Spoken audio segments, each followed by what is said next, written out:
मैं doctor BS Baghel, ENT surgeon. आज हमारे साथ विपेंद्र हैं, इनका सर्जरी हुआ है नोज का। तो विपेंद्र को जो है जुकाम बहुत होता था, जो कई सालों से था इनकी प्रॉब्लम।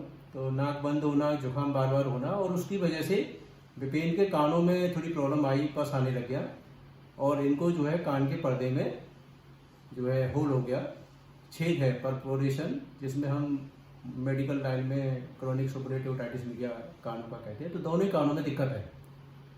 तो अब जो है विपिन थोड़े बड़े हुए तो इनको प्रॉब्लम सुनने में ज़्यादा रही थी कानों में, और साथ में इनको जुकाम की समस्या बरकरार रही।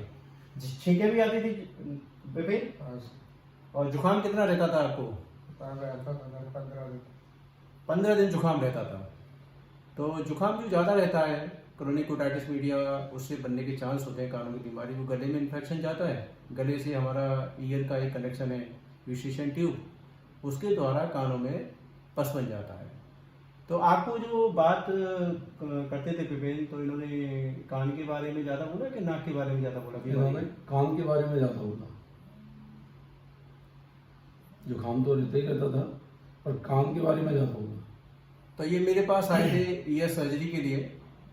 तो मैंने फिर इनको चेकअप किया, एंडोस्कोपी से ईयर चेकअप किए, और ऑडियोग्राम हुआ, तो उसमें समझ में आया कि ईयर में काफ़ी प्रॉब्लम है, हियरिंग में भी दिक्कत आ रही है जी। फिर हमने कारण देखा ईयर प्रॉब्लम क्यों है, तो उसमें समझ में आया कि डेविएटेड नेजल सेप्टम है, इनकी जो नाक की हड्डी होती है वो काफ़ी ज़्यादा बढ़ गई थी। तो फिर विपिन ने भी कहा कि हाँ, मुझे बार बार जुकाम हो जाता है, उसकी वजह से मुझे कान में दिक्कत आती है। तब ये डिसाइड हुआ कि पहले नाक को सही करें, नाक सही होगी, जुकाम बार बार जो है होता है वो सही हो जाएगा। जुकाम अगर नहीं हुआ तो कान की जो हीलिंग है, जो ड्रम होता है ईयर ड्रम, उसकी हीलिंग सेल्फ हो जाएगी।